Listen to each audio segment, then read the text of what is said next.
great. Thank you. You look great. I haven't seen you in a long, long time. It's been a long time. I'm happy to see you again. I'm happy to see you too. Your wife was here. She's lovely. I love Victoria, and she said that that you were still handsome. I asked if you were still handsome because it's been a while. She's biased. You could have let yourself go. I don't know what's happening with you. But she did say, unfortunately, that Romeo inherited your dance moves and does not know how to dance. Well, I thought I could dance, personally. Yeah. But Victoria has this tendency to, when we're dancing, I think I'm doing really good. And most people think they're great dancers when you're up there dancing. Yes. And after a couple of drinks, of course. But Victoria has this tendency to turn around to me mid-dance saying, "Are you OK there? What are you doing?" Which then totally puts me off, and then I walk off and go and sit down. Right. So. But Romeo actually can dance. Not as well as his other brothers, but he can dance. She says he can't dance. Or, OK. Or can't dance. And you have, when you were here last, I think your daughter was just born. Yeah, she was. And she's now 8, 9? She's 8. She's 9 in July. Wow. I know. And how is that? Because you had a house full of boys.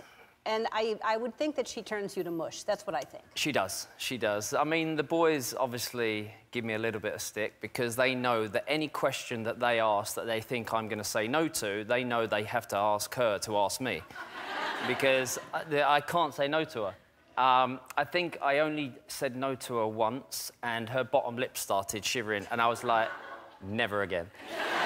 Never again. So yeah, I mean, she's amazing. She's a little princess with, obviously, Victoria. She's a mummy's girl, but also she's a big daddy's girl, which I'm over the moon about. So, well, because she plays soccer. She does. Is she good? Is she athletic? I would think that that would be natural. I think she's the best. Yeah, right. I think she's the best. Right. So she is athletic. She enjoys it. And what do you think that... are any of them musical? Do they want to do... Cruz. Yeah? Cruz is musical. He loves to play the guitar. He actually plays the mandolin. Oh, wow. Which is random. Last time we were in LA, he was actually going to the studio because he's been working on a few things and he's enjoying himself in the studio and he gets his time to play his music and write some music. And he said, "Daddy, I really want to get a mandolin." And I couldn't work out whether it was those mandolin that you get for breakfast or it was some guitar of some kind. So he said, "Let me take you." So I took him. I got one for like $14. And he then took it into the studio and played this amazing song. So he's passionate about it. 14? Did you go to a pawn shop? Where did you get a mandolin for $14? It was the Guitar Center. Really? Yeah. Well, that's a good price for a mandolin. Maybe I'll play. Not everything's $14.99. No, just a mandolin. Because probably they're on sale because nobody plays them. Possibly. It's a whole bin of them or something. So you were on Modern Family last week. When was it? A few weeks ago. All right. And how did that come about? I'm a massive fan of the show. It's a brilliant show. And, I have no inspiration of, becoming... Yeah, there it is. I have no aspiration of becoming any kind of actor, but, I've become friends with Eric from going to, the Kings games. And he mentioned it to me a few weeks before and said, we have this idea, what do you think? And Jesse is also friends with Victoria, and that's how kind of our relationship crossed at the start. That's but then fantastic. Eric mentioned about me being in the show, and of course I was like, yeah, I'd love to. And I played myself, so it wasn't that difficult. I loved, it was a couple of years ago, but that documentary you shot of you riding motorbikes. Yeah, in the Amazon. Yeah, it was really cool. Yeah, that was amazing. I loved that. That was amazing.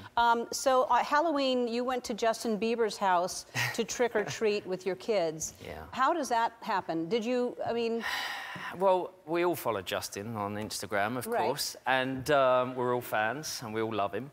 And it was coming towards the end of our night, trick-or-treating, and the kids have had far too much candy and enjoyed themselves a lot. So on the way back, Romeo turned around to me, he said, "Justin's selling snow cones." And I was like, "Really? How do you know?" Well, giving snow cones away. Like he's Sorry, selling. not selling, giving them away. I got to do that for trick-or-treat. I'm going to sell candy. So they was like, he's giving, snow cones away. So I was like, OK. They said, "Dad, can you just contact him? Come on, you're who you are. I'm sure he'll reply to you." So I DM'd him, and he got back within, like, seconds, and he said, "Yep, we're doing it now." So we were literally 2 minutes from the house. So we went straight round there, turned up. And, yeah, we all got snow cones. And trick-or-treated at Justin's house. Trick-or-treated at Justin's house. They love Justin so much. I heard the boys, when Harper was, before she was born, they wanted to name her, well, Justin if it was a boy. Yep. But Justine if it was a girl. Yeah, what can I say? Did that not work out? Sorry, they wanted me to go now. I gotta go.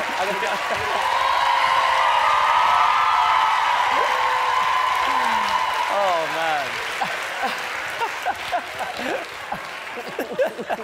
I really didn't think that was going to happen. No? No. Do you know what? I know you all love him. He's the most amazing human being. Yes, he is. He really is. He's a good guy. Is. You know, for someone to have achieved what he's achieved and still be an amazing person and to be doing what he's doing, you know, he's always been... I always gauge it off how people are to kids, to my kids, and he has been so kind to my kids over the years. It's, you know, it's great to see him. Great to see him back. I know. I missed him. He's a good guy. Yeah.